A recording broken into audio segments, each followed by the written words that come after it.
Hello, ഇത് edit ചെയ്ത് post ചെയ്യാനായിട്ട് കുറച്ചധികം ലേറ്റായി പോയൊരു വീഡിയോ ആണ്. എൻ്റെ ഡെലിവറി ഡേറ്റ് എന്ന് എടുത്തു വെച്ച വീഡിയോ ആണ്, ജൂലൈ 7ന്.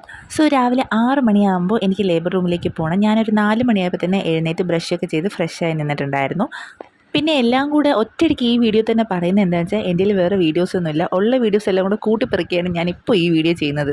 ഒരു 5:45 ആയപ്പോഴത്തേക്കും തന്നെ നേഴ്സ് വന്നിട്ടുണ്ടായിരുന്നു റൂമിൽ. BP ഒക്കെ ചെക്ക് ചെയ്തതിന് ശേഷം 6 മണിയായപ്പോൾ എന്നെ ലേബർ റൂമിലേക്ക് കൊണ്ടുപോയി.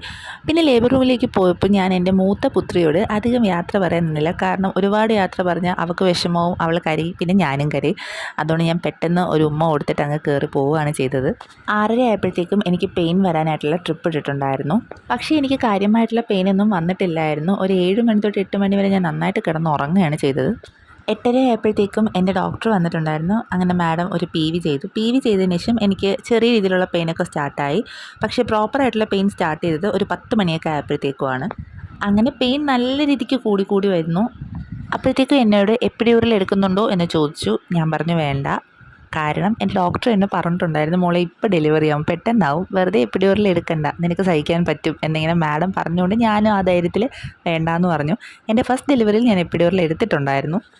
പിന്നെ കുറച്ച് നേരം കഴിഞ്ഞ് വേദന സഹിക്കാൻ പറ്റാത്തപ്പോൾ ഞാൻ എപ്പിഡ്യൂറൽ അങ്ങോട്ട് ചോദിച്ചു. അപ്പോൾ അവർ പറഞ്ഞു അതിൻ്റെ സമയമൊക്കെ കഴിഞ്ഞ്, ഇനി അതിൻ്റെ ആവശ്യമില്ല, ഇപ്പം നീ പ്രസവിക്കും എന്ന് പറഞ്ഞു. അങ്ങനെ 12:45 ആയപ്പോഴത്തേക്ക് എൻ്റെ വാട്ടർ ബ്രേക്ക് ചെയ്തിട്ടുണ്ടായിരുന്നു. അങ്ങനെ 9 മാസത്തെ കാത്തിരിപ്പിന് ശേഷവും അത്രയും നേരത്തെ വേദനയ്ക്ക് ശേഷവും 2:19 ആയപ്പോൾ ഞങ്ങളുടെ സെക്കൻഡ് ബേബി പ്രിൻസസ് എത്തി.